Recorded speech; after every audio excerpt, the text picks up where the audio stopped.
The night is dark and full of terrors. Yep. And now weddings are too. Weddings! A happy ceremony where you declare your love and join in holy matrimony. Or, if you live in Westeros, it's a time where your wife gets tummy fucked with a knife. Either way, they're pretty damn fun. The Red Wedding is probably one of the most significant things that's happened in Game of Thrones so far. It surpasses Ned's death, it surpasses Khaleesi getting the Unsullied Army. It's one of the largest parts of Game of Thrones, even though it's on such a small scale. It's in such a small room, there's no war around it. Well, there's like the Lannister and Stark War, but there's not really a war about the Freys and everything. But still, nobody saw that moment coming, and it's because of the way it was built up. You see, in the book, there's several things that are different, but in the TV show, they set it up differently so book readers would still have a kind of would still be surprised when it happened. So, like, they'd change the room it was in, they'd change the kind of setup in general.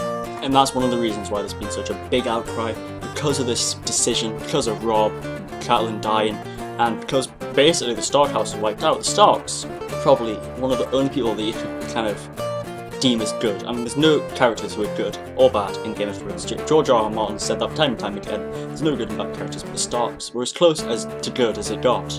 In basically, like, lots of people seen them as the main characters. They said they were the first kind of house on screen. They were the first people you saw. You saw like Eddard and his wife watching Bran bow and arrow and stuff. So you kind of got attached to them from the get-go. And it's only natural that you'll get more attached to them than other characters because you've been with them for the most amount of time. And in the books, the first chapter was Eddard as well. So that makes it feel like he's the main character, and to kill Eddard off so quickly was bad enough, but to kill the whole house off now means that it's just evil people fighting evil people. And the only person who could really kill the Lannisters, and the Lannisters are seen by many as the main enemy, the only people who can kill the Lannisters are maybe Stannis Baratheon or Khaleesi. And because most of the Stark house is kind of dead, it makes you think, what's going to happen? They're not all dead. People who are remaining are Bran. Now Bran can walk and stuff, he's going away from kind of Stark territory, he's going across the wall, so he won't be able to do anything. And there's Rickon, he's too young to do anything, he's with Osha, and he's went to go to kind of boat town by himself. Bran told him to fuck off, so he did so. And the way I think it's going to go, I haven't read further than the TV show's up to, because what I do is I watch the TV show, and then I read up to where the TV show left off, and so on and so forth, because I watched the TV show before I read the books. That's like my main medium for kind of Westeros, that's my main medium for Game of Thrones, which is why I kind of use the book as a secondary one. But the way I think it's going to go down is Jon Snow is going to be the last remaining Stark. And I know he's not really a Stark, but he's the closest to a Stark that you'll get if Bran and Rickon, Arya and Sansa all die. And I think they probably will die. I know Arya's probably going to do something dangerous.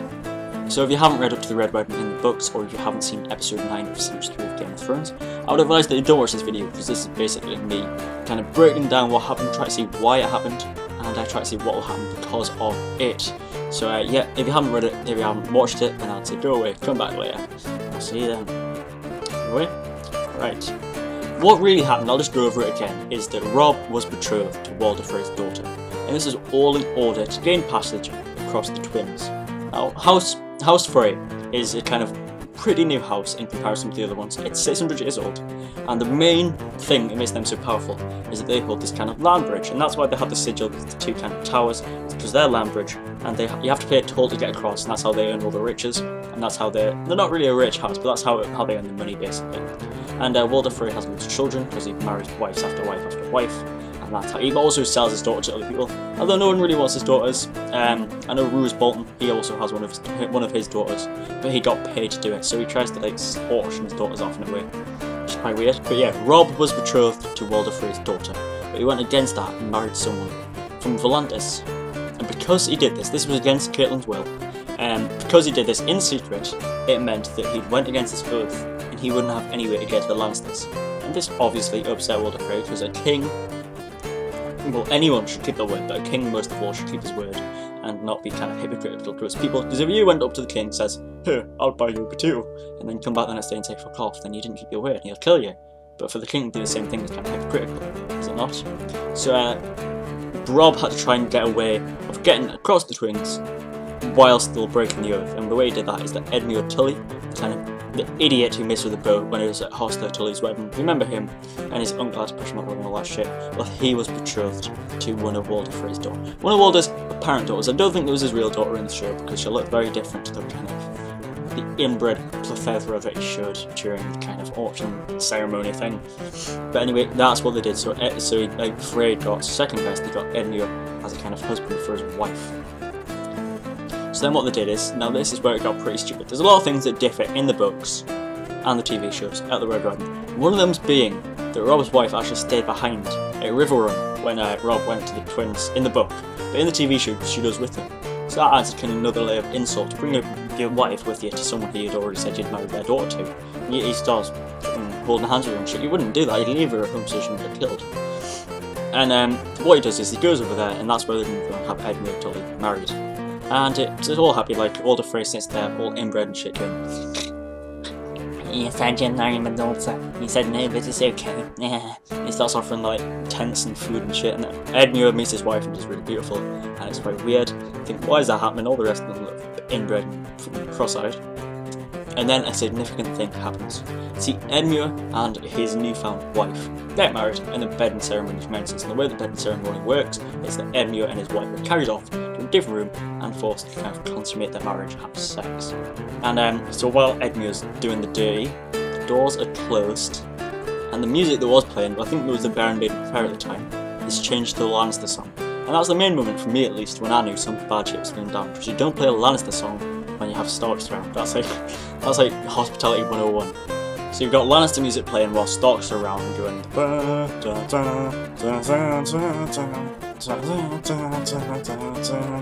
then like Caitlyn is around, she's like, "Whoa!" And bad shit happens. She goes up to Roose. She assumes that he's gonna kill her because, well, he is basically. She rips up his thing and he has a chainmail on, and then shit hits the fucking fan. Rob's like, "Nah." His wife gets tummy fucked with a knife, and the baby that she had in her stomach, little Eddard, probably gets killed. I don't think he's going to survive. He just pops out and goes, "I'll save you." And there's like an alien's moment where a fetus goes and saves everybody. That should have happened. Eddard, the fetus, should have popped out and saved everybody with a mini ice sword. If that doesn't happen, George R. R. Martin, you probably know what you're definitely not fucking not watching this, but still, you need to go rewrite Game of Thrones, rewrite the Red Wedding, and Eddard, the fetus, comes out and starts slicing and dicing motherfucking Freys. That's the kind of Game of Thrones I want. But anyway, that's not what happens, I wish it was. His wife gets stabbed in the stomach, she gets killed, and then Rob tries to get towards her, he gets shot with arrows, Caitlyn gets shot with arrows, and you think, oh shit, he's dead. The whole time Arya's trying to make her way there with the hound, she's like bashing through shit, and she's so close to getting to her family, but everybody's dead, so just so close to getting to her family's corpses, I should say. Rob's covered in arrows, he's basically dead. He goes up to his wife, feels his stomach, knows the baby's dead. I mean, the baby's obviously dead, he's not going to be a fierce warrior like I said. He stands up. His mother tries one last attempt to try and save them. She goes under the table and notices that kind of Walder Frey's wife is under the table near him, cowering in fear. She didn't even know what was going on. And Caitlyn goes one last kind of act to try and save her and her son, because Rob's her last remaining son. She thinks that Bran and Rickon are dead, and Jon Snow, she hates Jon Snow's good, so Rob is the only surviving person that she can kind of rely on in any way whatsoever. So she runs towards the wife, grabs her by the hair, and kind of an Apache moment, and says she'll kill the wife if Walder Frey doesn't let her go. But Walder, being the bastard he is, doesn't really care and just says, "I've got another wife," and she doesn't know what to do. And she tells Rob to run. She says, "Leg it, you cunt." She doesn't really. She says some kind of different thing, but it's along the same lines. Rob doesn't want to leave because his son and wife are dead. He's nothing to live for. And then Roose Bolton. He knew this was coming. Roose Bolton goes up to him and says, "The last descendant of God," and slices his throat. Caitlyn has a breakdown. And this is another moment where the kind of books differ from the TV show. Because in the books, when Rob gets his throat cut by Roose, Caitlyn goes stir crazy and starts ripping out her eyelids. But in the TV show, it's got to show that without it looking a bit weird, CGI wise or kind of makeup wise. So she just kills the wife, and then some random ass man just walks up and kills her. And that's the end of the Starks, basically. Now, whether Walder Frey plays an even bigger part in the coming episodes is unknown, to me at least. Roose Bolton's probably going to have a big part. I know that he let Jaime Lannister go, so Jaime might find a way of kind of repaying him. Roose Bolton also killed Rob in the name of the Lannisters, saying the Lannisters send the regard. So it's obviously from Tywin. Tywin sent them orders to go kill them, to go with them. So there's no one who can actually take revenge upon the Freys and even make a difference anymore. Who would side with the Starks Daenerys might come over and just burn every fucking person in the world. And to be fair, that wouldn't be a totally bad thing, because everybody in the world now doesn't have morality, so to speak. They're equally good and bad. Take Jaime for example. Jaime did push Bran off the kind of tower, breaking his legs, making him into a cripple, but he did it for love. But he saved Brienne. He lost his hand saving Brienne, so he has compassion for certain people. You have Cersei, who's doing the best for her son, and but she also does loads of weird shit to do it. She kills people on a daily basis. Tyrion just wants to be loved. But yeah, they all have kind of qualities that are bad, but then good qualities that make them equally good. So it's kind of you've got no main character to kind of look for anymore at all. But I certainly think that the Hound will take Arya to the Lannisters. That's probably going to be his first protocol. I don't know where else he could take it, to be honest. Unless he hears word that Rickon's with Osha and he goes to where they go. Also, Bran's story might have a kind of interweaving thing with the Children of the Forest. I think they'll make a reappearance. I haven't read the books, so I don't know what happens. If it does, then don't spoil it. But I think that the Children of the Forest can play a big part later on. If the others actually do manage to get across the wall and kind of take over Westeros, then the others might be the only hope of kind of men fighting back. Because the Children of the Forest, originally when the first men fought the others for the first time, the Children of the Forest gave them a helping hand. And it was kind of like a means to an end. So like the Children of the Forest and the First Men were having a war at the time, but because the others were even bigger threat, they like joined forces, killed the others, and then said, "Oh, we'll go separate ways." And that's why the war was built, to get rid of, to make sure the others didn't get it, but also so that the Children of the Forest could go somewhere else and stuff like that. Another interesting thing about the TV kind of Red Wedding was that several things happened that made you ask many questions. Like Edmure. Edmure was at the bed ceremony with his wife and was carried away out of the room. So does that mean he's still alive, or was he killed as well? And then Caitlyn, what I presume would be Caitlyn's brother, went for a piss halfway through, and then like, I don't know if he died, did he just fuck off somewhere else? I think the thing that makes the Red Wedding so kind of special, and makes it so easy to talk about, is the amount of questions that were never answered, and the kind of cruelty of it, the kind of her getting stabbed in the stomach when she's pregnant is just a horrible thing. They haven't showed that in most of the clips of Game of Thrones, because it's just too horrible to show, and then they would have like a mature kind of stamp on the show. They already have it on the show, but if they put it on like YouTube, then it would get flagged for stuff, so they can't even show that, to be honest. It just goes to show how bad that scene was in terms of like grotesqueness and evilness. But some tell me there's more to come, because George is renowned for killing his characters. So, what did you think of the Red Wedding? Did you think it was surprising? Did you see it coming?